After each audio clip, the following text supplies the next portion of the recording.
Video is coming. Shall I share the screen? Yes, ma'am. How do I go now? Yeah. Ma'am, in the center you can see a green Yeah. then share screen. Yes. Okay. Go to. Yes, ma'am. Screen. The screen is not coming. Screen is visible, ma'am. Yeah. You can see it now. Yes, ma'am. Yes, ma'am. Hello. Okay. Yeah, I'm going to show a few videos about these seizures. So at that time, I would like few of you to unmute yourself and describe what you see. Okay, ma'am. Hello. Yes, ma'am. So, I mean, if you want to ask me questions also, I'm willing, but you have to sing, unmute and then only do that, no? Because I have to understand how much you are seeing what. Oh, no wonder he sent me. Pardon? Rao's. What am I? Ma'am, somebody mistakenly unmuted, ma'am. I'm not moving my slide. Who's moving it? I don't. Okay. Shall we? Shall we go ahead? Yes, ma'am. Yes, ma'am. So you heard what I said. There are some videos which I think you should interact to understand what I'm trying to show you. I will also tell you. Don't worry if you're not able to identify or you make it does not matter. This is how it actually happens in real life scenario also. Not always will be able to make a correct diagnosis. Okay. So you see what are seizures? You know, these are paroxysmal rhythmic discharges which synchronize to produce an abnormal electrical activity which results in certain clinical manifestations. And that occurs because of the hyperexcitability, that is increase in excitability of certain neurons associated with hypersynchronous, that is all those neurons fire together to produce an abnormal discharge. This sudden, excessive, rapid focal discharges to the brain will produce certain clinical manifestations which are known as seizures. When it is generalized, it is known as a generalized tonic-clonic seizure. It is focal. It can be temporal lobe, it can be from the frontal lobe, it can be parietal or occipital lobe. Depending on which lobe is involved, it will produce an abnormal function. It can be in the frontal lobe, it can be a motor movement. Are you able to say me? Frontal lobe, it can be a motor movement. Yes, ma'am. In temporal lobe, sometimes you get what is known as automatism. Like that. Okay. And in parietal lobes, it can be different phenomena. Sometimes you have what is known as a déjà vu, which means when you are in unfamiliar circumstances, surroundings, you feel that all this has taken place earlier, like what I am talking today. Suddenly feel that you have heard me talking the same thing some time ago. Déjà vu is, you know I'm going to talk, you have seen me earlier, but you just wonder who I am. That is familiarity becoming unfamiliar. Déjà vu is unfamiliar becoming familiar. Certain times what happens, there's only a change in behavior. They appear confused. And then they'll keep on telling something like, ama, tani. Sometimes they go and hold the person next to them tightly, with a hand tightly they will hold because they are scared. So these are different types of seizures, and depending on the location in the brain, it will be in different manifestations. Just once if a seizure occurs, we don't tell it is epilepsy. If there's a recurrence of seizures, spontaneous seizures, then it is known as epilepsy. This is not new to us. It has been described even in our old books. And there they call it apasmara. Whereas it came into prominence because of Hippocrates, 400 BC, called it the sacred disease. It is no longer anything connected with sacred disease. This is also a disease like anything else. And you have many people who have this disease. Alexander the Great, Julius Caesar, Napoleon the Bonaparte. Alexander the Great, in spite of all his epilepsy, he came and conquered India also long, long ago. So it was diagnosed as a brain disease by the Indian and the Chinese. When it comes to how many people have it, you will find that it is much more in the rural areas than in the urban areas. And number of people getting treatment is also very variable in the rural and the urban. Because rural, they think that this is because of a visitation from the god or the devil. And then they have lots of myths associated with it. So there's a gap in the treatment. And prevalence is more the developing country because there's more of infection, malnutrition, and other diseases which are there, which produce head injuries, which produce higher prevalence of these seizures. And in the children, what you have is a special type of disease known as a febrile fit. This occurs in smaller children. I will talk about it later. I'm not going about it now. So what is this epileptogenesis? What is epileptogenesis? Epilepsy, you know, is connected to epilepsy. Genesis is how does it occur? As I said, individual neurons connect to each other via the synapses. The synapses will transmit electrically or chemically. Then this one neuron, after some discharge, it will have some period in which it will not function. Sometimes what happens, it's so hyperexcitable, any small stimulus will make it function. And when a group of neurons, it's a normal network function and then becomes hyperexcitable and they fire synchronously. That is what is known as hypersynchronic. When all the neurons fire together, it produces an abnormal network and that produces seizures. As you can see, this slide shows there is the neuron and the synapses are here. And you can see that there is movement of chemical messengers which go and affect the synapse. When this abnormal network affects the anatomically normal brain, it does happen, and brain need not have any substance abnormality. Anatomically, it is very much normal. But then these neurons fire differently because of different electrical charge, and that leads to abnormal recruitment of one group of neurons. Abnormal, as you all know, the word describes, not normal. Recruitment is coming together. Hypersynchrony is also occurring together, and these neurons fire. And that is what is the cause for the primary generalized epilepsy. Primary generalized epilepsies are those epilepsies where you don't get a focal structure, where there is an alteration in the sensorium. We will come to the classification. It is generally the generalized tonic-clonic seizure, you can remember, or absence seizure. Have you seen generalized tonic-clonic seizure? Anyone of you, Frida? Hello? Yes, ma'am. Have you seen a generalized tonic-clonic seizure in your posting? No? Anybody seen in your bag? Anybody who's seeing, I mean, whoever seen us can just raise your hand. So I will know whether you're seen or not. Not getting the answer. Okay. The second thing is there is an abnormality in the brain structure, like a head injury, or a tumor, or a stroke, or some glioblastoma, something like that, where because of the abnormal structure, the neurons are abnormal, and then they fire differently. And that produces certain sequelae of movements. This is more of focal epilepsies, like medial temporal lobe sclerosis. This is temporal lobe epilepsies are classically focal epilepsy. And this differences in the firing in a normal brain produces generalized epilepsy, in an abnormal brain produces focal epilepsy. This is what is the basic epileptogenesis. And not everything occurs immediately after a trigger. Suppose there's a head injury. Some patients do have an acute seizure. Some patients have delayed seizures even after 10-15 years ago.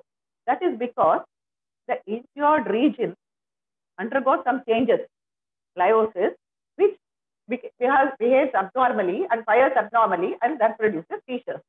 We can also see the next slide what happens in this cortical seizure. Okay, so far are you all right with this? Am I fast? No, ma'am, it's okay. It's okay? Okay. See, what is it? Seizures generally originate from the cortex. And what happens earlier, immediately after an origination, the temporal lobe epilepsy, it goes to the hippocampus, produces seizures. And these seizures produce neuronal injury, which in turn leads to rewiring of the neuronal network. It is now we have a lot of networks where one neuron is connected to the other and there is a circuitry.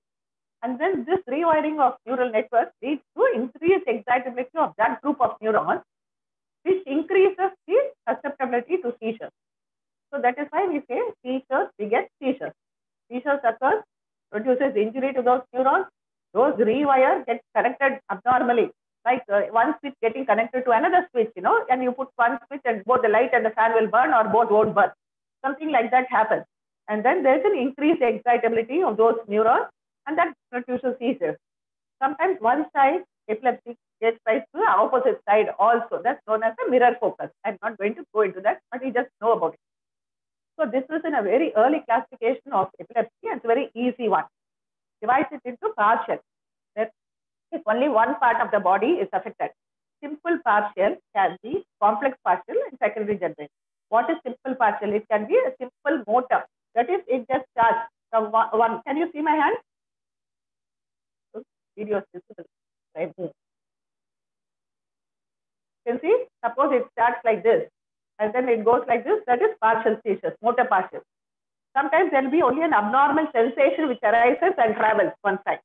If it goes like that, then it is known as a Jacksonian mass. Normally, the thumb, the great toe, and the face have got a larger representation. So it is from these sides to normally get a simple partial becoming secondary generalized. Sometimes there is only an alteration of behavior that can also be there, and alteration of psychological status. When this is associated with an altered awareness, it's known as a complex seizure. Simple seizures can become complex or can start off as a complex seizure with altered awareness. Awareness is different from loss of consciousness. Your patient is conscious but is not aware of what is happening around. Maybe it's like sitting in some classes also. I don't know how many of you are like that today. Secondary generalized seizure is, it starts off as a simple or a complex and then patient loses consciousness. That is known as a secondary generalized seizure. Coming to generalized seizures, normally there is loss of consciousness from the beginning. Absence seizures are those ones which happen during childhood. I'm going to just show you how it will happen. So you'll have to see my video now. I'm talking, I'm counting 1, 2, 3, 4, 5, 6, 8, 9, 10. This can be an absence seizure. In between, patient goes off. Sometimes it can be just quiet, just a nodding movement of the head, and then patient comes back. This happens Ma'am, many did you times. show a video right now? Huh? Ma'am, did you show a video right now? No. Only myself I was showing on the video. Okay, ma'am. Did you see that? Okay, I'll just demonstrate again. This is an absence seizure. Okay. Ma'am, if you're showing I don't know how come. You can only see if you have my video screen on you. Huh?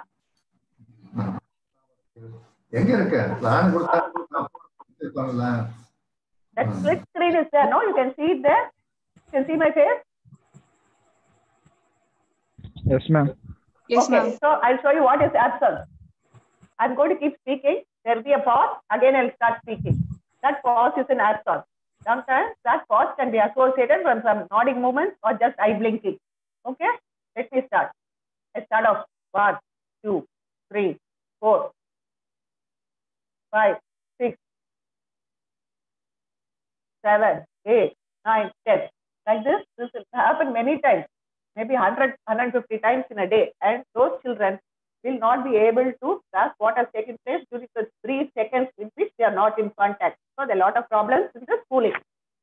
Second thing is coming to tonic-clonic seizures. Here it starts off, there can be an epileptic cry. I will show you those videos later. There will be an epileptic cry. And then what happens? They will go for different movements. First will be the tonic phase, where everything becomes stiff. Then they have the clonic phase, where they start moving. Sometimes it is associated with frothing from the mouth. Teeth can clench and the tongue can get bitten. That is why many times they have a tongue bite. They can have urinary or fecal or both incontinence can be present. And these seizures can have what is known as a predrome or a ictal phase and a post-ictal. Prodrome is one where they know that something abnormal is taking place, like in a migraine. But excuse me, ma'am. Even in the morning, they're going to have a seizure in the evening. Aura is one which occurs just before the seizure. Ictus is the actual seizure event. Post-ictal is, as the name says, after the ictus. Ictus is the event. Okay? So coming to myoclonic jerks, they are sudden, rapid, jerky movements. What is in the hands can fall down. Sometimes they can also fall down. Tonic seizures is clonic movements, like the word means clonic movement. Tonic is stiffness. Atonic is just absence of tone and falling down.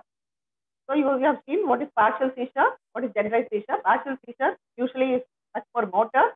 You can have sensory, you can have automatic, you can have psychogenic. And that, when associated with the altered awareness, becomes complex. And sometimes this complex partial seizure manifests just like loss of consciousness. So you sometimes have to differentiate it from a syncope also. Secondary generalized seizures is when these occur associated with loss of consciousness. And these generalized seizures, I said, are the 6 types: absence, tonic, clonic. It's very easy to remember. See, tonic, clonic, tonic-clonic, atonic, myoclonic, and absence. The tonic-clonic, that you take away the clonic, it's tonic. Take away the tonic, it's clonic. And then separately atonic, just the loose tone. Myoclonic is just muscle contraction. Absence is you're not there at that time. That's all. Sometimes you're not able to know what it is. Comes as unclassified. So many times the seizures would have started, we will see the patient in status epilepticus. What is status epilepticus? Seizures occurring continuously for more than 10 minutes is status epilepticus. You have a convulsive status epilepticus, so these convulsions go on. And a non-convulsive status epilepticus, where it occurs without convulsions, sometimes it can be just like a coma. Okay? Have you understood that classification? Yes, ma'am. Okay. So that is the older classification which has been there from the symptomatology. The latest one is the same thing, but appears a little more complex. This is the International League Against Epilepsy, ILAE, 2017 classification of seizure types. This is the expanded version. Here you call it focal, the partial, here you call it focal. Generalized is generalized, unknown is unknown.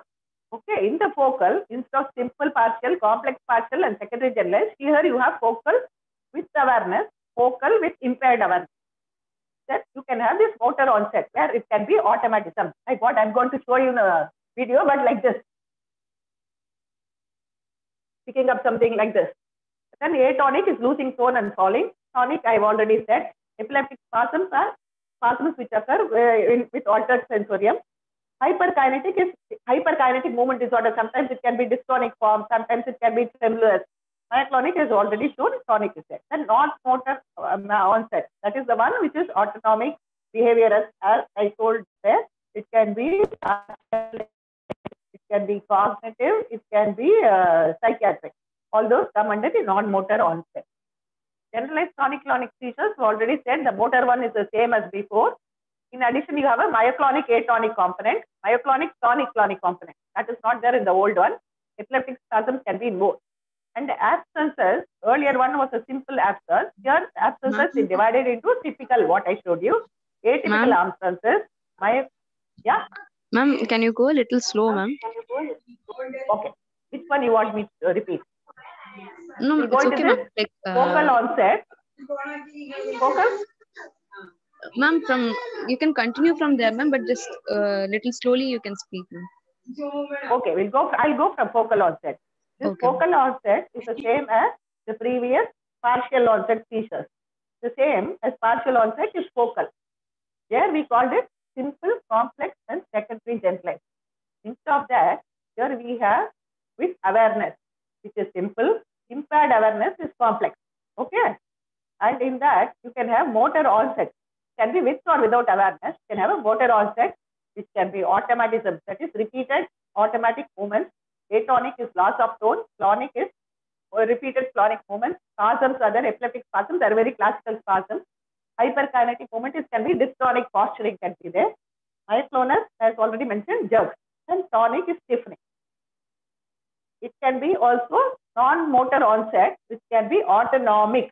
That is, they may have just goosebumps in one side, or they can have abnormal sweating. They can have a speech arrest, and then they can have behavior manifestation like speech arrest, cognition, as I already said, deja vu, jamais vu can be there. And emotionally, they can be sometimes angry, fear can be there. Sensory is one side, they can have some abnormal sensations. Sometimes it can be abnormal smell also. Okay with the focal onset? Because I think they asked this classification of seizures. Okay? Sida is okay? Yes, ma'am. Okay. Coming to generalized, it's very similar to the previous classification, all those 6 types. In addition, what you find here, which is different, is this myoclonic becomes myoclonic, tonic-clonic, apart from the plain myoclonic, myoclonic, atonic. And then non-motor, I said simple absences as one, but here it is in 4 different components. Unknown onset, yeah, there also it was unclassified. The previous one showed it as an unclassified. Here it is unknown. It can be motor or it can be non-motor also. And sometimes you have what is unclassified. Unknown onset is you don't know whether it's generalized or focal, but you know some hooks are there. Unclassified is you don't know where to put it at all. Okay, that is unclassified. Clear? Because unless you know this, it is very important to know this classification to start on medication. Certain drugs are helpful for generalized onset seizures. Certain are helpful for focal seizures. Certain are helpful for myoclonic seizures. So you have to know what it is. I think videos will be more helpful. Okay, this is a shorter version of the same classification. I think you can remember this and expand on the previous one. So another type of classification is, what is the seizure type? So it is classified as focal, generalized and focal, unknown onset. Then it can go into some epilepsy syndromes. I'm not going into that. And with the etiology, you can have genetic, can be structural, can be metabolic, immune related. Now autoimmune encephalitis are coming in big numbers. So you should know infections like meningitis, encephalitis, unknown, you don't know what it is. What metabolic abnormalities produce hyperglycemia, hypoglycemia, hyponatremia, increase in urea, increase in creatine, increase in liver parameters, all can produce seizures. In addition, other comorbidities also can be there along with epilepsy. Okay. So as I said, there are 4 phases for the seizures. One is the prodrome. That is, that can occur some hours or days before a seizure. Sometimes it is 1 or 2 days. Sometimes in women, it is related to the menstrual cycle, when known as a catamenial epilepsy. There they can have a feeling of abnormal body sensations even the previous day. Aura is one where it actually starts like a warning. No? As I said, sometimes warning is just a twitch of the thumb for the motor. Sometimes it's just abnormal sensations. It can be a sensory aura. This is the actual seizure event. And post-ictal is what happens after the seizure. How is the recovery? They can have headache, they can have confusion, they can be running away, they can sleep. Very different things are there. So what all will you see during the event of a seizure? All right, can I proceed? Yes, ma'am. Okay. So during the seizure, what do you see? You see for awareness, whether the patient is aware of what is happening or not. Whether the patient is unconscious or conscious, alert. Patient is alert, knowing what is happening. Partial seizures, they may be alert, they may know that if this is happening, or sometimes they can be very confused and going about, as I show you in one other video. Ma'am, yeah. ma'am, actually, when you're explaining in video, can you stop share and then explain? Because otherwise, 1 second, I'll just go into that video. Where is that? Yeah. Okay, shall we go to this video? No, ma'am. Like even when you're explaining some action in your video, ma'am. I'll just explain with the video. You first see the video. See what is happening to this boy. See, starting off, the clenching of the teeth. There are some movements of the head and neck along with the limbs. He is not conscious at that time. Okay, this is, and now see slowly those movements are coming down, and he is still not conscious, but he has started opening his eyes now. Just keep observing what happens. Now just see what happens. Okay, the movements have subsided. He is still not aware. Though he is conscious, he has regained his consciousness, but he is not aware. See what happens after some time. There can be some drooling of saliva. You can see the drooling here. Can you see all this? Yes, ma'am. Yes, ma'am. Yes, ma'am. Drooling of saliva. So you should also know what to do for first aid when these things happen. So this is a generalized tonic-clonic seizure. Shall I play it once more? See, first is going there. So there is some clenching of the teeth, movements of the jaw. You can see the movements of the jaw, movements of the hands, rhythmic movements of the hands. These are known as the clonic movements. First was the tonic phase. This is the clonic phase. There's repeated movements. Slowly the clonicity, the frequency comes down. Slowly his hands are becoming less clonic, becoming hypotonic. Now slowly subsiding, and he started opening his eyes. So he is not in awareness of the environment. He is focusing, he is staring somewhere, and then you will see that saliva is drooling from the mouth. And he is still not come fully aware. Can you see the saliva drooling? Yes, ma'am. Okay. Yes, ma'am. He started vocalizing something, still more saliva is coming.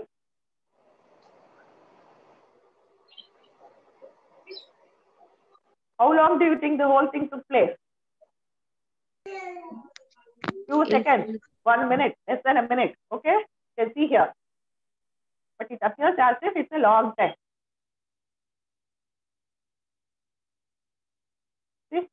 started breathing now.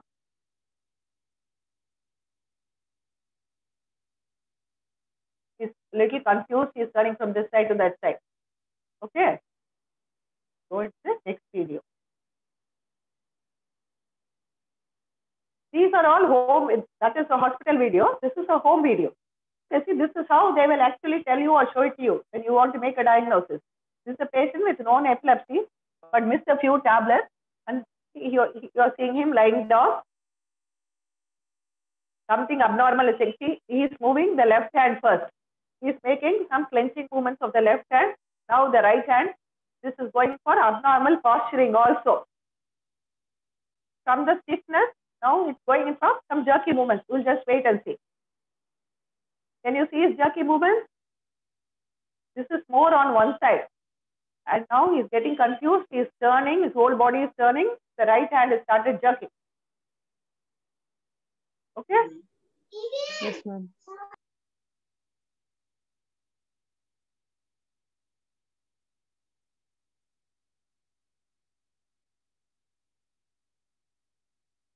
This is how it will be, because they are so worried. They will do all this only and show it to you. What have they given in the hand? They have given a key. Can you see the key? Key is not going to do anything. This is another myth. They think if you give some iron object, it will stop them seizing. The whole seizure will last only for a few seconds to a few minutes. It will stop seizing automatically. Here they have given the key, still he is seizing and he has stopped seizing. Okay. So this is another generalized tonic-clonic seizure. So this is a complex partial seizure. What you will see is this man will be walking around, then he will get confused. I'll just play the video. This is a downloaded one. See, he's coming from the shopping with the bag. You can see that first thing what happened is his left side started jerking. See his left hand. He has dropped the bag. Can you see him walking? He is not aware of what he is doing. He is not aware he has dropped the bag. He has some repeated movements with his collar. This is known as automatism. He's got some facial hand to the mouth. He is doing something that is otherwise known as an automatism, orofacial automatism. They're all calling him. He's not responding to that. This is known as a complex partial seizure. Do you want me to play it again? Ida? No, ma'am. No. They've seen it? Yes, ma'am. Okay, we'll go to the next one. Yes, ma'am. So I'm going to show you this. You have to tell me what it is. What is this?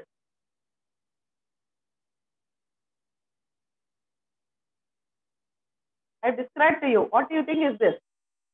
What is happening? Huh? What is happening to the hand? The thumb twitches, hand twitches. This is known as a partial motor seizure or a focal motor seizure. This spread from the thumb to the other parts of the body is known as a Jacksonian mass. Okay? Go to the next one. No, the same one. Sorry. Yeah. See what is happening here. What is this? That's all will take place. Patients will have many such episodes in the morning where the coffee cup will fly from the hand and then they will go in for a generalized tonic-clonic seizure. This is known as myoclonic epilepsy, myoclonic jerk. Just goes, that's all, one rapid movement. Okay? So far, are you clear? Yes, ma'am. You're not getting any response from any of you? Yes, ma'am. Please, one of you unmute and answer me. Because I don't know whether you have understood or not. Yes, ma'am. Yes, ma'am. Okay, ma'am. Okay. So this is a little different. You have to tell me in what way is this different. How is she appearing? Is she appearing alert or not alert?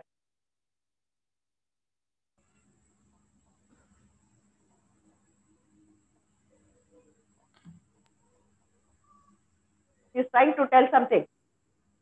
Is this a seizure? No. This is where the history becomes very important in seizure. She is on dopamine. She is on dopamine agonist and levodopa. So all these movements are dopa-induced dyskinesias. Okay, ma'am. So one second, let's write board. Now, see these leg movements, hand movements, got repeated movements. Some she is doing with the mouth. That is all involuntary movements. These are known as drug-induced dyskinesia. Okay, this is not seizure. And okay, now you are going to describe. One of you describe what is happening to this lady. She is in the ICU. She is not in awareness of the surroundings. She has these repeated movements of the eyes as well as the tongue. This has been going on for days. The right side of the face twitches more than the left. Actually, it starts off with the right. She was having epilepsia partialis. Epilepsia is epilepsy, partialis partial, continuous is continuous. Okay, she had this for days together and then only it stopped. She was having herpes simplex encephalitis and she came out of it very well. So you have seen the thing. Shall we go back to what you should get in the history? So Yes, what all ma'am. will you ask in the history? You have to ask how it started, how it progressed, what actually happened during the time the patient had the seizure. Sorry, I think I have to go forward. Okay. So we have seen all these 4 types. So you have to find out during the event whether the patient was aware, was alert or confused. And whether the patient can remember what is happening. Many times they don't even know what is happening. Neither will the attenders tell them that they have had a seizure. And you have to find out whether they had any abnormalities in smell, in perception, in feeling, and whether they had any facial twitching, started off eye blinking, drooling, and then what happened during the event. Whether the body became stiff or it became limp, whether there was a twitching movement, jerking movement, or head was turning to one side, hands to one side, and then whether there were any automatic movements of the lips, hands. Whether sometimes what they do is they keep on pinching their dress, and which are the body parts which have been involved, whether it was the hand, leg, or the whole of the one half or the whole body. Then after the event, what happened? Did the patient come back to consciousness immediately? Was there a time lag in the event subsiding and the patient becoming conscious?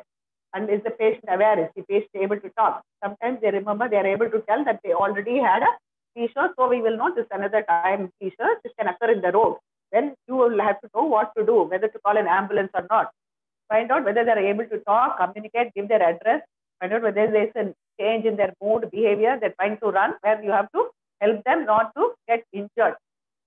And if they have had a warning, you have to find out how long the warning lasted. This is the aura. This is the time where we can stop a seizure, provided we know. And length from the beginning to the end. As we see, it is usually a few minutes to few seconds. See, from say about 30 seconds to 2 or 3 minutes, but they usually come and tell us it was there for 30 minutes. Sometimes the post-ictal recovery can take 1 or 2 days also. Sometimes if they have a partial seizure one side, sometimes you have what is known as a post-ictal hemiparesis or torch palsy that may take 24 to 48 hours to recover. You have seen this video.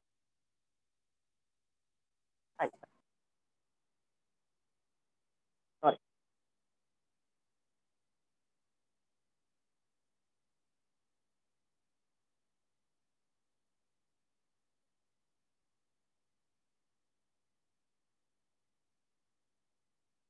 So what all can initiate a seizure? Physiology will vary depending on the age. With the child, it can be neonatal infections. Neonatal metabolic abnormalities is like hypocalcemia or hypoglycemia. Then teenage is usually a primary generalized seizure. Children can have febrile seizures of 6 months to 6 years of age. Okay? Tumors can produce seizures. Strokes can produce seizures, as I've already mentioned. Drugs, certain drugs can be seizurogenic, like even the quinolones can initiate seizures in some. Alcohol withdrawal, alcohol excess, both can produce seizures. Brain infections can produce seizures. Hyponatremia, I've said. Some people, especially in the teenage, are very sensitive to light, especially flickering light when it's known as photosensitive epilepsy. So you have certain genetic types of seizures. This is a patient with tuberous sclerosis. You can see these things, these white, bright, like candle drops are known as the tubers. These are all inside the ventricle, intraventricular tubers. If one parent epilepsy child having epilepsy is 6%. If both the parents have, it's about 12%. You have about 140 sickle gene disease which can produce epilepsy. I'm not going into all those details. So what all should you think of? If the patient has just fallen unconscious, you don't know whether it's a seizure or a syncope. So we should know how to differentiate. TIA. One side can get weak, whether it's a seizure or a TIA. In TIA, usually there's weakness. In motor seizures, you usually have movement, migraine. Sometimes headaches can precede the seizure and can have a migraine quality. In certain situations, migraine can be associated with epilepsy. Hypoglycemia also can mimic seizure. So how will you diagnose? An eyewitness account, like what we have seen, associated with it. Then you can do an EEG, CT or an MRI brain and others. Here you are seeing the patient undergoing an EEG. Many electrodes are kept in the head, connected to a EEG machine. Have you seen any EEGs? Anybody's gone and seen in the neurology department about the EEG? Okay, this is how it generally looks like. So it's not come out well. This is how it will be. About 16 channels will be there. You can see these abnormal waves going through the parts of the normal EEG. You will find sudden abnormal activity. Okay, it's usually done for about 30 to 60 minutes. Is it going through? Yes, different parts of the brain are connected. Depending on where it is abnormal, we can know which part is there. This is a movement artifact, which comes in probably with the patient had a seizure. So CT is not of great help unless it's a head injury with seizures. Otherwise, MRI will be better than a CT scan. In this, you can see pictures of different lesions. The first one on the left top, this shows bitemporal hemorrhagic contusions is usually associated with head injury, something in the frontal region. So this is more classical for a head injury. Here you can see something occupying space. Can you do this with the shift of the midline? It has to be a straight line. Here it is gone towards the left of you. So you can see there's something here is occupying space. This is a tumor.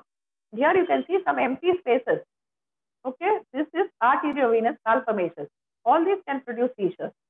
But many times, about 60%, you will not be able to identify the cause of the seizure. So far, are you clear? Before we go into the diagnosis and the differential diagnosis?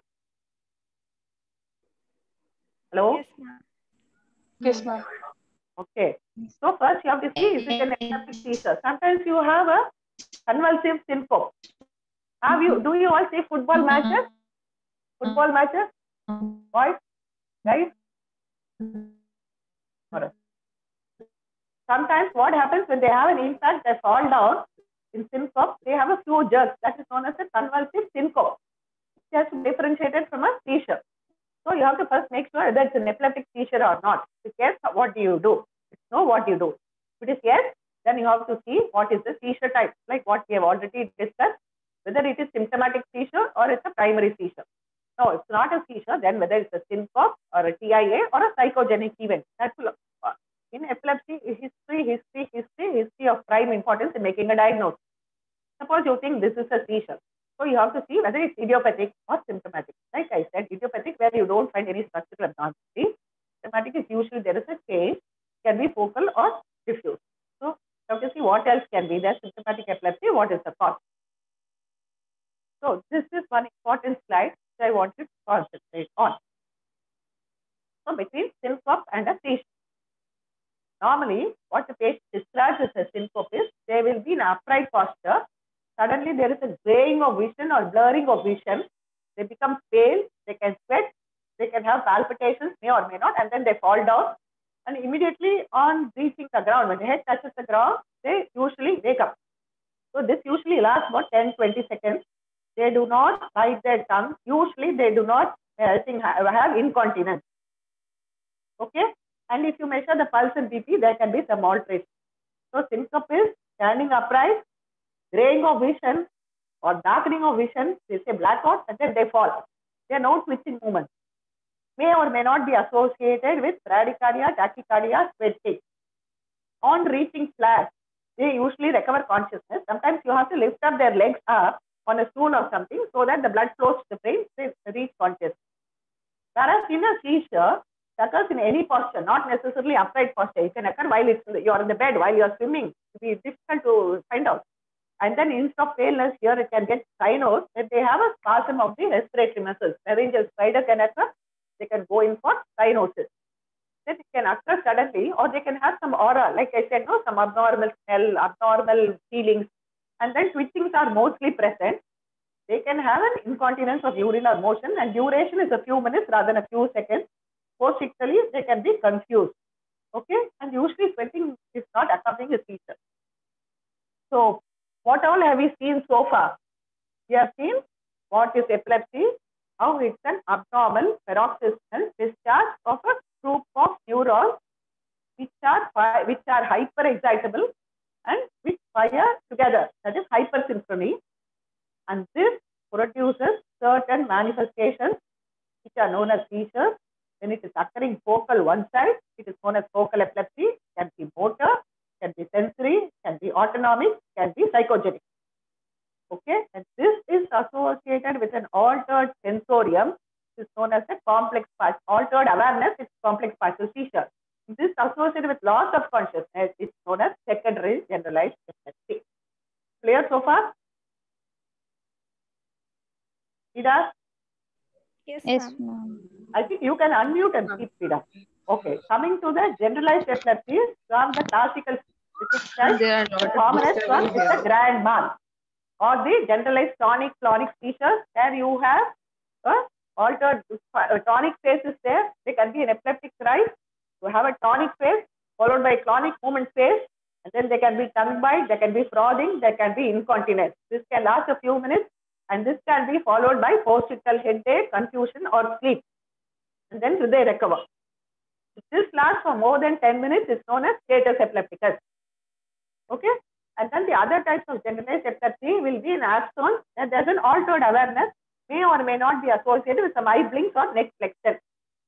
This is very few seconds, and that is associated with a classical EEG pattern. Myoclonic one, there's a sudden jerk, whatever is holding the hand, you drop. Sometimes repeated myoclonic jerks will occur in the morning, leading on to a generalized tonic-clonic seizure. Atonic is patiently standing, will just fall down.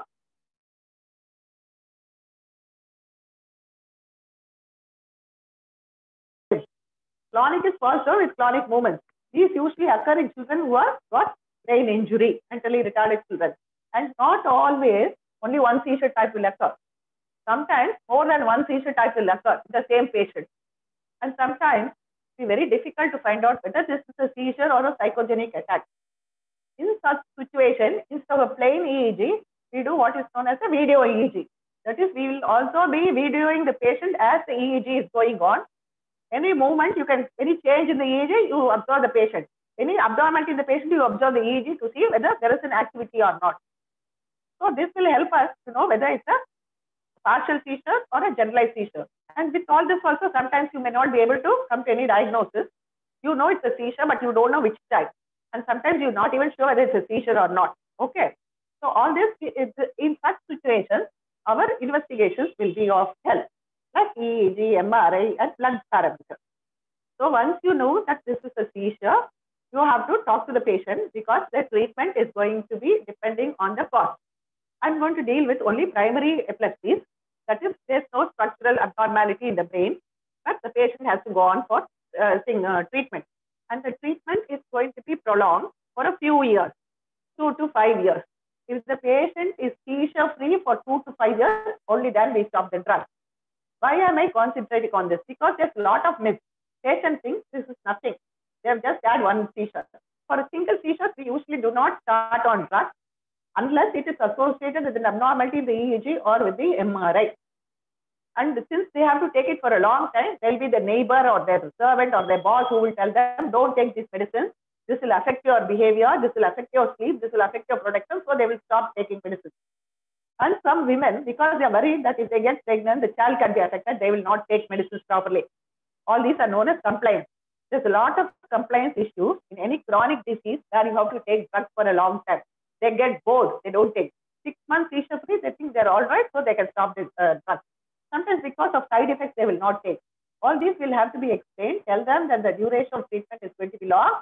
If you do not able to tolerate the drug or seizures not under control, please get back. I will alter the drugs and give. But suppose you also have to tell the attender what to do if the seizure occurs.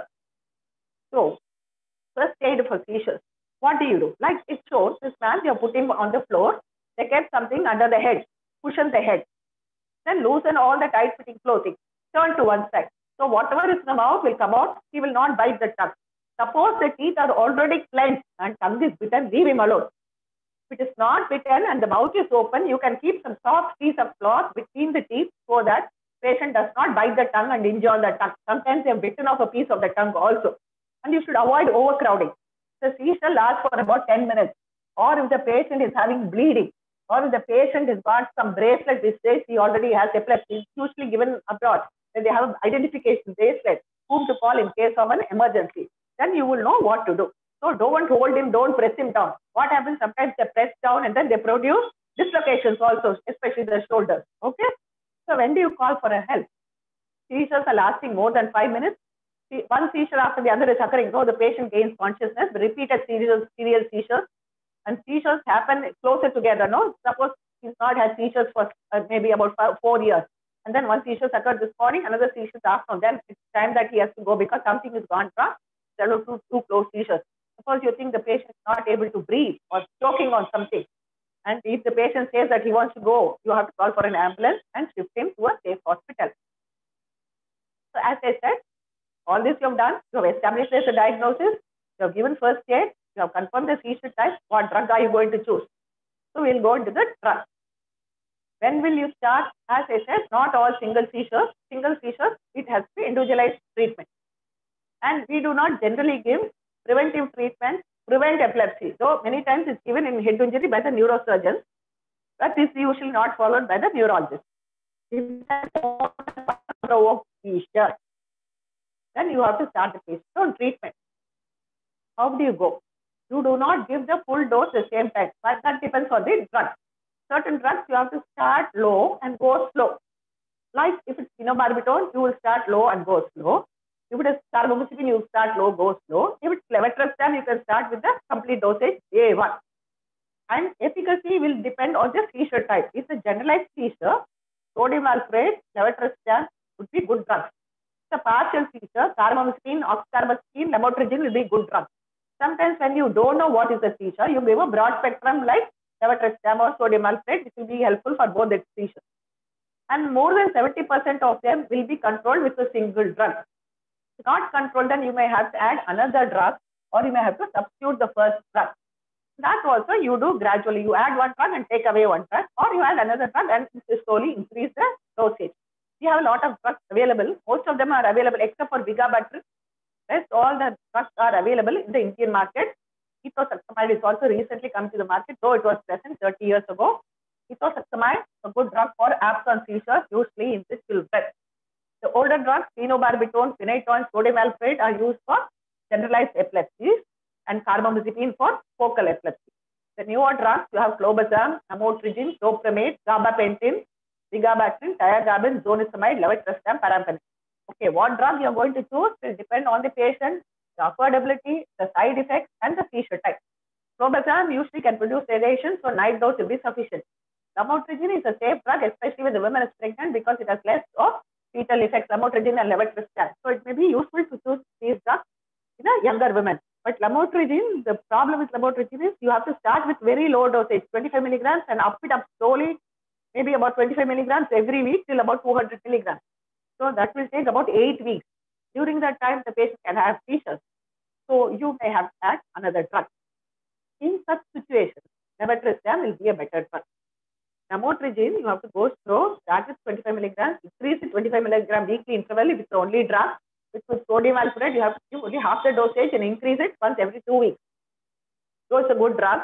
Many of these drugs produce rash. Phenytoin, phenobarbital, carbamazepine, lamotrigine can produce rash. And sometimes the rash can be life-threatening, like a Stevens-Johnson. You have to warn the patient.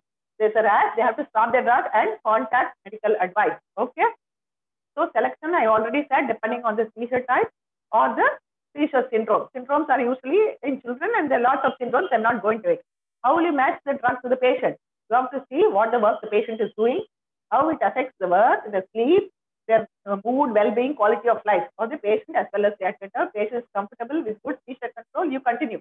If not, not, you have to discuss with them and change the drug. So you know when to start. Not every single seizure needs a drug. Depends on individualized treatment. If more than 2 unprovoked seizures, you have to start on drugs. For partial seizures, you can start on carbamazepine, oxcarbazepine, or lamotrigine. For a generalized seizure, you can start on sodium valproate or levetiracetam. These are common ones. When will you discontinue? As I said, after 3 to 5 years of seizure freedom. That means there is no seizure for 3 to 5 years, not from the time you started the drug. When you started the drug and patient has had 2 seizures after 2 years, you have to take from that period, from the last seizure. Okay? Because it's very important that you talk to the patient about driving and all. If the patient has seizures and patient is not allowed to drive, patient is not allowed to take part in certain sports and activities like swimming. So all these will have to be discussed with the patient. And you people will be the first ones in the casualty who will be seeing them with a seizure. So you should know this. As a doctor, what you should do, what all you should talk to the patient. And like when you start slow, you start low and go slow. That is, you start at the lower dosage, step by step increase the dosage. Then you reduce the drug, you follow the same. You start reducing bit by bit, then you come off the drug. Discontinuation may not be possible always. Sometimes in myoclonic epilepsies, patients have to go on for long periods of time with the drug, maybe till they're about, it starts off in juvenile, maybe about 13, 14, and they need treatment till 45, 50 years. Suppose there's an abnormality in the brain with the foci, then you may have to continue the drug. Certain types of, all right with the drug? So we have seen the seizure types, Yes, what ma'am. investigation to do, how to differentiate it from a syncope, what drug to start in a partial seizure, what drug to start in a generalized seizure. Sometimes you have lesional epilepsy. That is when there is a lesion like a tumor, where MRI will be very classical and then you can do a surgery. These patients may be benefited by surgery. Sometimes there can be focal malformations, which are known as focal cortical dysplasia. There also surgery will be helpful when you take away the abnormality. Not always, okay? Depends, it has to be individualized. So I have told you about the medical management, about the first aid, about the medical management of drugs, the first line, the second line drugs, and what is to be done, how to counsel the patient. Now you have some advances. This is known as vagal nerve stimulation. This is useful for generalized epilepsy. This is there in India also, people are doing it. This is like inserting a pacemaker. Have you seen any pacemaker? Do you know how the cardiac pacemakers work? No, ma'am. No. Okay. In that case, you can see in this, the pacemaker is, they will have what? Machine-like substance here, which gives the charge, and there's a wire connected to it, which is electrode, which is wound around the vagus nerve in the neck. And this gives pulsations. This is the vagus, how the electrodes are wound around the vagus nerve inside the neck. This is a surgical procedure where this pacemaker is kept under the pectoralis muscle, subcutaneously over the pectoralis muscle, and then this goes around the vagus nerve. It is set in such a way, it gives periodic pulsations. So that will avoid the epilepsy. These things can be set 30 seconds on, 30 seconds off, like that we can set it. So this is how it is inserted, and you can program the pacemaker. This is just a small star after the patient has had an insertion. You can't even make out the pacemaker. But be careful when you go for the airports and the machines. And if they know that they have a focus in the brain, which you cannot remove, it is deep in the brain, medial temporal or something, then they have some electrodes which can give a stimulation and an abnormality arises. This is known as deep brain stimulation. It is also there, even in India, it is being done in some specialized centers. So having said about the different types of epilepsies, we have seen what will be the causes in the pediatric age group, the juvenile group. I have not spoken about the adult and the elderly. Adult groups, it can be tumors, it can be head injuries, it can be infections, it can be hypertension, it can be diabetes, metabolic abnormalities. Older age, it can be again head injuries, strokes, dementias also can produce seizures. So depending on the type of seizure, you are going to put them on treatment. Usually 70% of them will respond to one drug, depending on the seizure type, what drug you give. And then you will be able to come off the drug in 3 to 5 years. Another 10% may need another 2, sometimes even 3 drugs for them to have a seizure control, and they may require longer treatment, maybe 10 to 20 years. And you will have 15% who will not respond to anything, be it surgery or medical management. These people are the ones we have to be very careful because they can die during a seizure or even they can have sudden death. So why should you treat? Because what is known as sudden death or the SUDEP. Now it is a recommendation all over the world. We have to discuss about the possibility of sudden death in not treating epilepsy. We have to discuss about sudden death if the patient is not on proper treatment. You have to understand this because it has got medico-legal implications. If you have not told about it, they'll turn back and say, you never said, otherwise you would have taken treatment, I'd have been all right. I mean, not they, the attenders, they obviously have got. Accidents can take place. They have a seizure, they drive. I had a patient who was on treatment for stop drugs, driving a car, went and banged against the median and got injured. Somebody else from the next car came and helped him. Sometimes the repeated seizures can produce alterations in memory. Medications also can alter their memory. So they can have a disability and becomes a social disability, and family will have to bear their cost of not going to work, not being able to keep them alone. So we have to treat epilepsy. So I'm going to talk a few words on the sudden death in epilepsy, SUDEP, because nobody speaks about it. We have to inform the patients, but in a nice way, not tell them you will die. Okay, this is what is known as a sudden, unexpected, usually witnessed or unwitnessed. It's a non-traumatic and non-drowning death in a patient with epilepsy, with or without evidence of a seizure and excluding other documented status. Every word is important. The patient dies in status epilepticus, that is not SUDEP. The patient drowns having a seizure, swimming, drowning with a seizure, that is not SUDEP. SUDEP is sudden, unexpected. There is no seizure during that time, but patient dies suddenly. Own epileptic patients, usually who are not well controlled, have sudden death. And in this, they found there is no drowning and there is no other cause for a seizure. These people are known as SUDEP, and then they have to undergo postmortem to find out the cause. How does it occur? It occurs without any clear structural pathological reason. And there is evidence to suggest epileptic seizures may have occurred, but not always, and they have cardiac arrhythmias and respiratory distress which produce this. The new national guidelines in England says that you have the information to be given to the patient and the carers. So far, all right? Yes, ma'am. Okay. Yes, ma'am. Is there time to go into case discussions or shall we stop here? We can go, ma'am. Yes, ma'am. Okay. So we'll take case by case. This is a girl who's 17-year-old who is normal mentation. She has episodes of jerks, myoclonic jerks in the morning and fits during sleep. It's been going on for 2 years. And here there's a family history of myoclonic jerks. And EEG also shows generalized epileptiform abnormalities, which is classical for a myoclonic jerk. CT brain is normal as expected. So what all will you discuss? So what is the type of epilepsy here? She has myoclonic jerks. So that is one. And she also has a generalized tonic-clonic seizures during sleep. So she has both the types. Juvenile myoclonic epilepsy can have only myoclonic, or they can have also a generalized tonic-clonic seizures. Will you start her on AIDs? Of course you will start her. She has been going on for 2 years with seizures. Definitely have to start. What drug will you give? Since this is a girl, 17-year-old girl, and treatment may have to go on for a long time, sodium valproate may not be the drug of choice, so it is classical for this seizure type. Why? Because sodium valproate can produce fetal abnormalities. Whereas levetiracetam, which is helpful for this myoclonic jerk, as well as for generalized tonic-clonic jerk, will not produce fetal abnormalities, or much lesser for producing fetal abnormalities, and so that will be a drug of choice. How long will you give? As I said, just be without jerk, may not be able to stop it, may go on for a long time. What about driving? If for 1 year, she is seizure-free. Some countries allow driving. It varies from country to country, and even in US, from state to state, the driving laws are variable. Can she marry? Yes, can marry. Can she have a normal child? Depending on what drugs she is taking, the seizures are under good control, depends, she can have a normal child. If she is taking only one drug and seizures are under good control, she has a good chance, 94 to 96% chance of having a normal child. Taking one drug, then 3 to 4% chance that she may have an abnormal child. So all these will have to be discussed with her, and then she has to go and counsel the parent about this.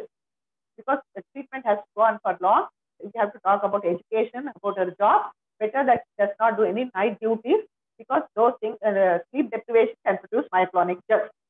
Okay, so we have seen the 17-year girl with fit for 2 years. She has to be started on drugs and it has to be given for a long time. And she may or may not drive depending on whether the seizures are under control. She can marry, she can have children. So we'll go into the next case. I think one of you can discuss this. The 6-year-old boy, birth was normal, milestones normal, mentation is normal. He's studying in first standard, does not listen in the class, does not answer when questioned, and he has a very poor school performance. He has many episodes of stares and unresponsiveness. So one of you tell me, what is this? Absence seizure. Absence seizure. Very good. So let us see. This is a classical EEG for an absence seizure. To get the 3 hertz spike and wave pattern, though it's not very good in this. I think you should just know that one pattern is very classical for that. So you said, what is it? Absence seizure. Will you get major fits? Childhood absence epilepsy usually do not get major fits. They usually get controlled. What is the drug of choice? I told you what is the drug of choice in absence. We have now recently got it in the Indian market. Ethosuxamide. Okay, ethosuxamide. Even sodium valproate can be helpful. So what will be the drug of choice? Ethosuxamide. And will my son do well? Yeah, usually with treatment, the absences are controlled and they do well. What should I tell the teacher? Tell the teacher that this is not just inattentiveness, but he's got a problem. He is on medication, so that she can also observe and tell us what is happening in the school. We have to take the teacher into confidence, because sometimes things happen in school which are out of control and then they can be panicked. Okay. So this is a child who's got a classical absence, classical EEG. This is very characteristic. Hyperventilation will produce this response. Don't have this response, you cannot tell it is absence. Okay, so we have seen first one, myoclonic epilepsy and generalized tonic. Second one is an absence. Third one, let us see what this is. It's an 18-year-old girl. She is fat. She has irregular periods. She has unilateral headache with nausea, vomiting, photophobia, phonophobia. And she has these 5 to 6 episodes every month. And she also has, I have said, generalized tonic-clonic epilepsy. So tell me, what drug will be helpful to her? We have already discussed on migraine, headache. Does she have migraine? Yes, ma'am. Is this a migraine headache? Unilateral headache? Yes, ma'am. 5 to 6 episodes associated with nausea, vomiting, photophobia, phonophobia. Each episode lasting for about 4 hours to 72 hours. Is this migraine? Yes, ma'am. Yes, it is migraine. And what anti-epileptic drug will be helpful for migraine? What 2 anti-epileptic drugs are helpful for migraine? Sodium valproate and topiramate. And she also has generalized tonic-clonic epilepsy. So sodium valproate may be a good drug. But then sodium valproate, apart from fetal abnormalities, also can produce polycystic ovarian disease. This girl is already obese, already has irregular periods. Which give you a suggestion, she may be having polycystic ovarian syndrome. So preferable to avoid sodium valproate and start her on levetiracetam. It may also be helpful for the headache. So is this migraine? Yes, it's migraine. You have to ask her to maintain a diary, put her treatment period, ask her to maintain how is the headache and epilepsy, what is the response to treatment, how long should the treatment go on, what should she do if she has an acute attack of migraine. Sometimes this is known as migralepsy, migraine and epilepsy, migralepsy. But this is a controversial topic. Okay, so we have seen myoclonic epilepsy, generalized tonic-clonic, absence, and then this is a generalized tonic-clonic with migraine. So coming to the fourth case, this lady is with a symptomatic seizure. Symptomatic seizure means there's usually something abnormal in the brain, which is the cause for the seizure. This is actually my patient. She was a 23-year-old lady. She developed right focal fist. Just right focal fist with generalization. First fit was in December 2015. They didn't do anything. It subsided on the own.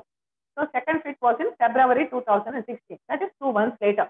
That's when they came to me with a CT and an MRI. And they were telling me in April she had to undergo a marriage. So this is the CT scan. How do you differentiate between the CT and MRI? CT will show this bone, white. Okay? And you can see these round ones, okay, like blobs. These are blood vessel channels which are dilated. Can you see them? Yes, ma'am. These are hyperdense. Call it hyperdense in a CT. Hyperintense in an MRI. And here also you can see the same thing. No, this is parasagittal on the left side. That is why she has right focal seizures. You can see this is the left side, parasagittal, where your motor cortex is. You know the homunculus, or the body is represented? Yes, ma'am. Okay. So this is in the right over the motor cortex. This is the MRI. So how do you differentiate? See here, the bone is appearing black. There it was appearing white. You can see this thick white, that is the bone. This is the CT. In MRI, you don't see the bone. It appears as black. And this is the coronal section. Coronal means you're seeing it like this. From front, you're seeing. You're taking out the face and seeing. That is the coronal section.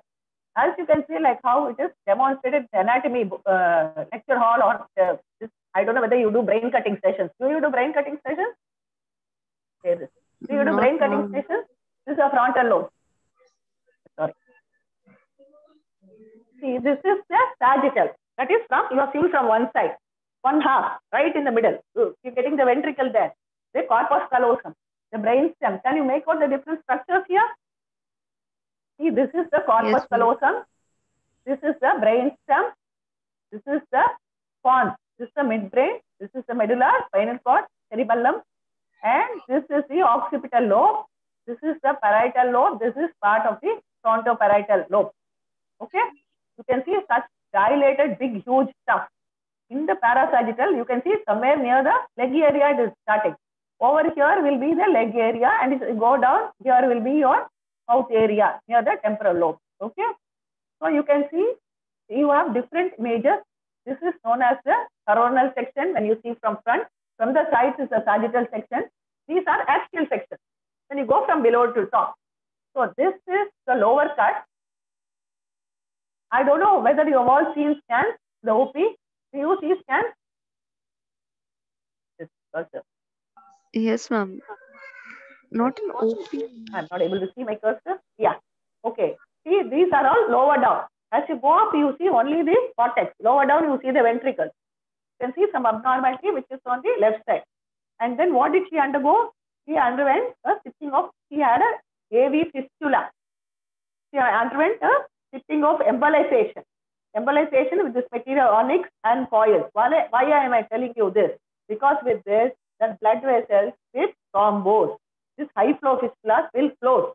Because if there's a high flow fistula, there's a chance for all the venous and the arterial abnormalities to increase during pregnancy and can be catastrophic. So she went another stitching also, and you can see from all this that it is all very well thrombosed. She's doing very well. She now has got married and got a child also. So this is a AV fistula. Okay, I'm not going. So we have seen juvenile myoclonic epilepsy, generalized tonic-clonic seizures, abstinences, and then we have seen girl with migraine and epilepsy. We have seen symptomatic epilepsy. So how does your mobile phone help in epilepsy? Can a mobile phone be of help in epilepsy? You people are much more versatile with the phone than me. There are a lot of software available in the mobile phone. Seizure diaries are there, anti-epileptic drugs are there, and then seizure alerts are there.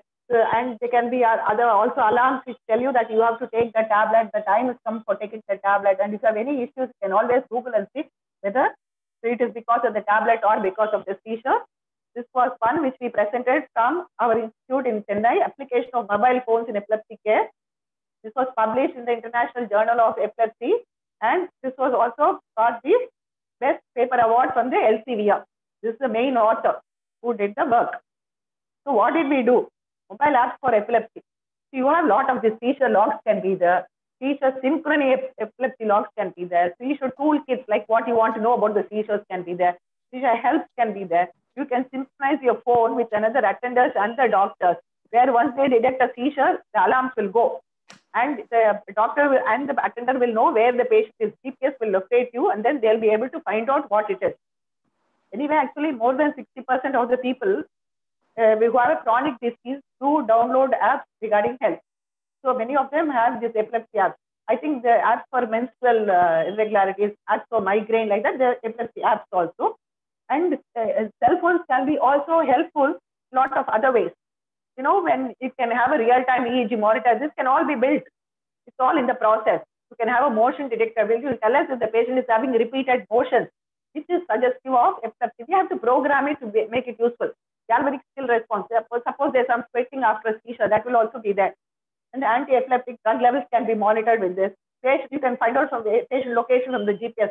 The patient is having a seizure and GPS is showing that she is in Chennai, in Vadapani, then you know where to go for, rather than not knowing where the patient is. And then you can also, nowadays, you have all your pulse rate, BP monitors, oxygen saturation can all be monitored with your cell phone. Those also can be there. And you can program it in such a way that the feedback can be given to two people. One is to the doctor and another one is to an attendant. And it will not be far off when you will get some continuous drug delivery system, which if you detect a seizure can press and you can deliver a drug to that particular point. Those are also coming in. Those are known as the neuropage. When you have some electrode-based brain, they detect a seizure activity. They will be in red, white, or yellow. And if there's a red, that means there's high probability of seizure. You press the button, the seizure trigger will be an opposite electrical stimulation be given, and the seizure will go away. Those things are in the pipeline, which will come in shortly. So mobile apps are helpful in epilepsy, not only for letting us know how often the seizure has occurred. You can put it in there. There's a diary. You can know what drugs you have to take. You can see what is to be done. It's the first aid, whom to contact, what, and then what medications are you taking, whether it's appropriate or not. And then you can tell somebody, immediately call somebody, and you can tell about your seizure, when it occurred, where it occurred. And if you have seizure monitoring, then it can also help us how to detect and abort a seizure. So all these are definitely helpful with the mobile phone. A lot of seizure applications are there where you can see the different types of epilepsy. Simple cell phone can sometimes be a life-saving, used wisely. This is very important. So having said all this, we have gone through what is epilepsy. Yes, it's an abnormal, hypersynchronous, hyperexcitable, hypersynchronous discharge of a group of neurons producing certain manifestations. They are classified as simple or focal partial seizures, focal seizures or simple partial seizures, generalized epilepsies, unclassified and unidentified.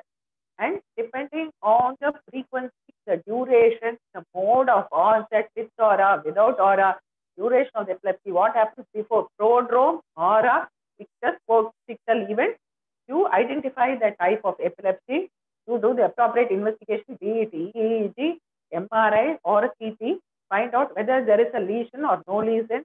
There is no lesion and there is a primary generalized epilepsy and EEG is characteristic to start them on certain group of drugs if they have had more than 2 years.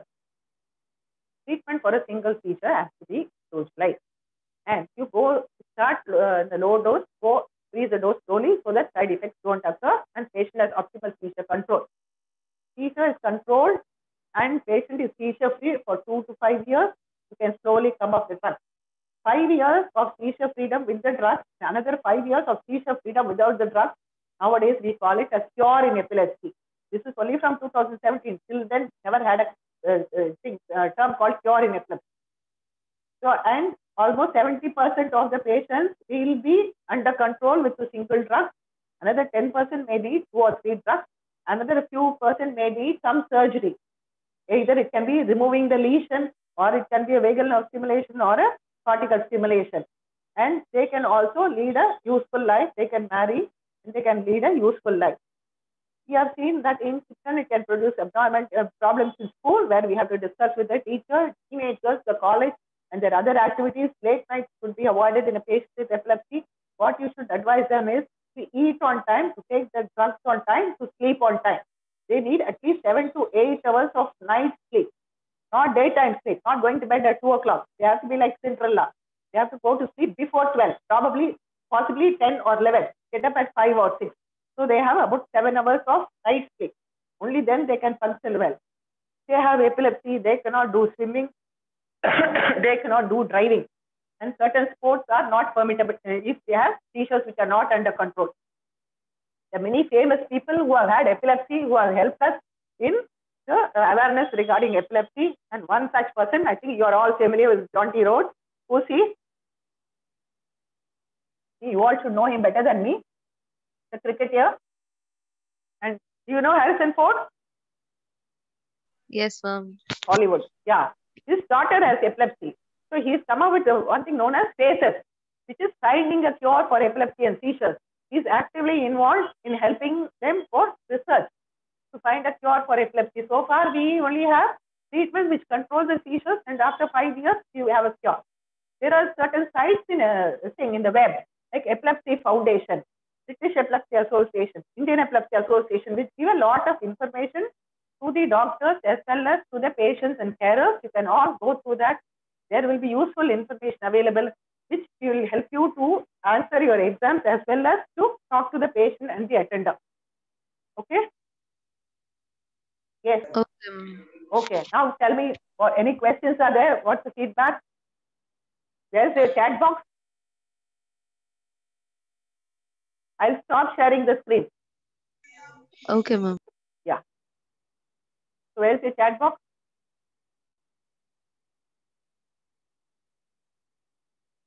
Any questions are there? Hello, ma'am. Yeah. Ma'am, please identify yourself if you want to. Ma'am, this is Ilakya. Okay. Tell me, ma'am. How long the vagus nerve stimulation pacemaker can be kept, ma'am? Can be kept for however long it is needed, but the pacemaker battery has a life of about 5 years. So you may have to replace the battery at the end of 5 years. Suppose the electrodes get displaced or broken off, then you may have to replace it. Yes, ma'am. Thank you, ma'am.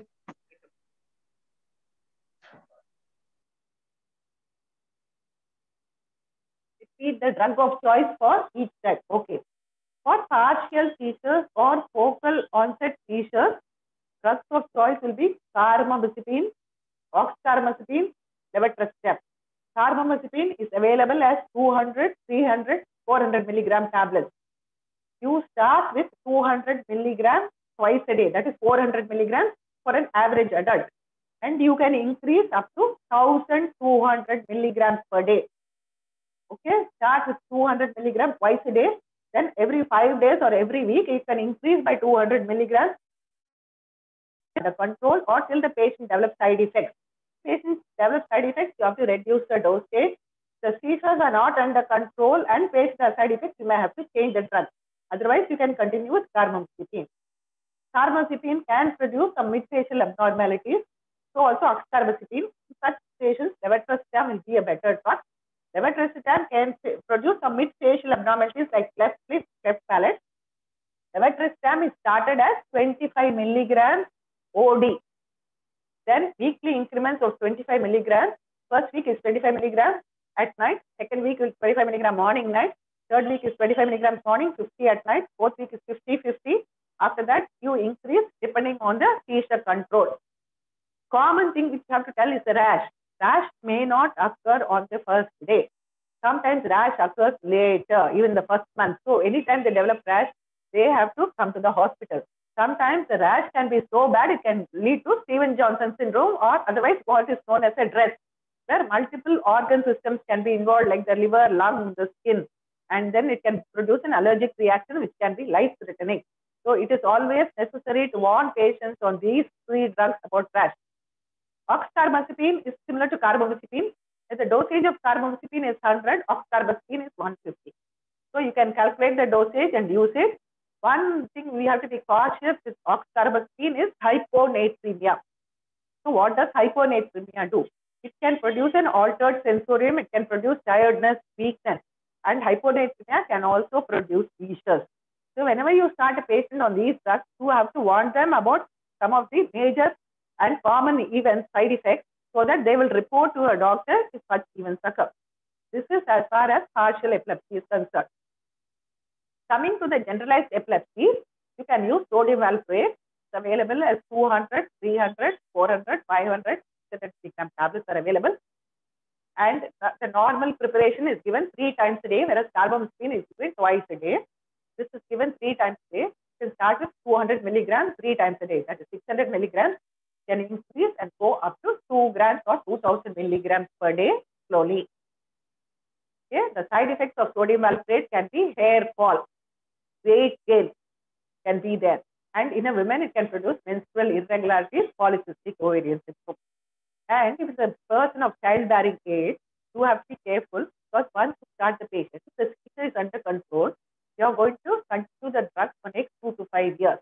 Suppose she decides to get married, sodium valproate in dosages more than 1000 1000 milligrams can produce fetal abnormalities like neural tube defects. So these children, even if they are born normal, can develop neurocognitive problems, can persist till about 6 years, where they found these children have low IQs compared to other children born to mothers not on sodium valproate. So sodium valproate is available as an oral preparation. It is also available as an injectable one. So in emergency, it can be used when the patient misses a drug and comes to the status. The other drug is levetiracetam. It's also available as oral preparation, tablets, syrup, as well as injectables, and can be given as an IV injection.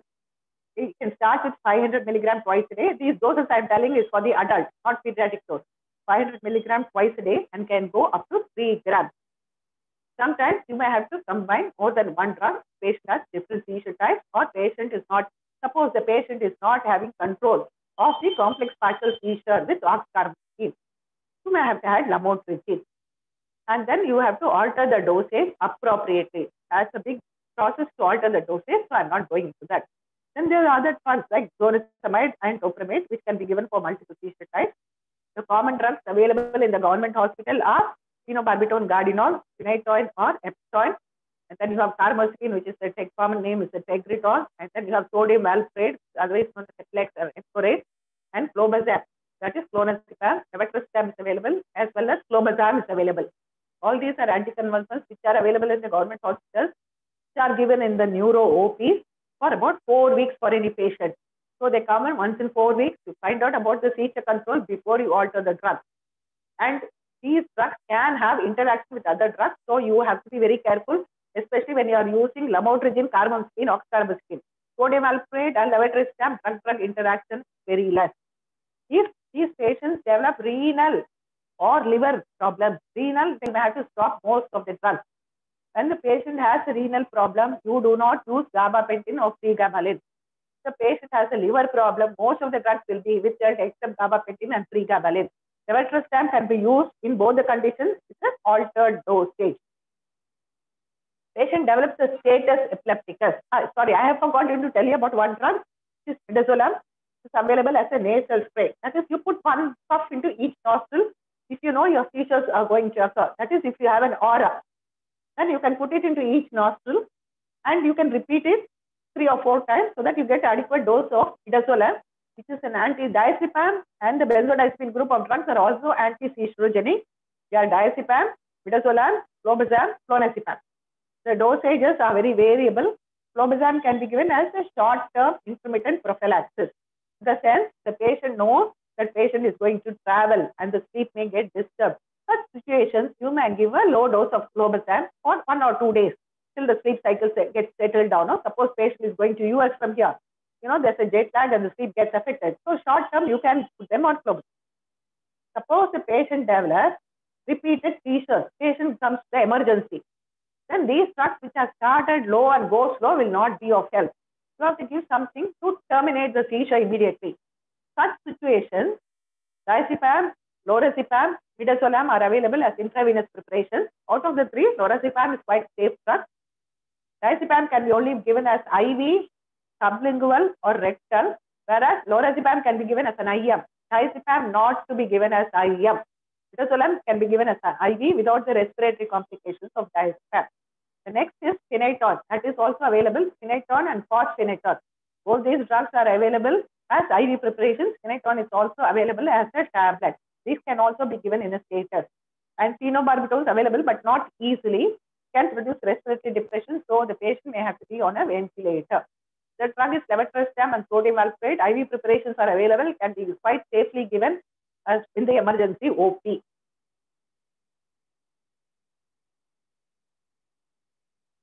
So anything else?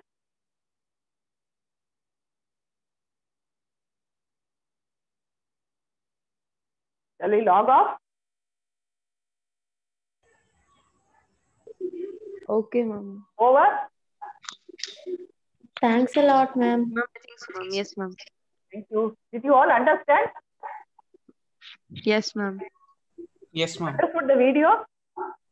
Yes, ma'am. Yes, ma'am. Will you be able to identify the seizures if they occur in front of you? Yes, ma'am. Yes, ma'am.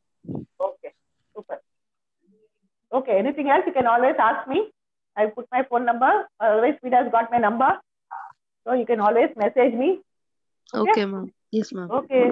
Right. So, Thank you, ma'am. Thank you, bye. ma'am.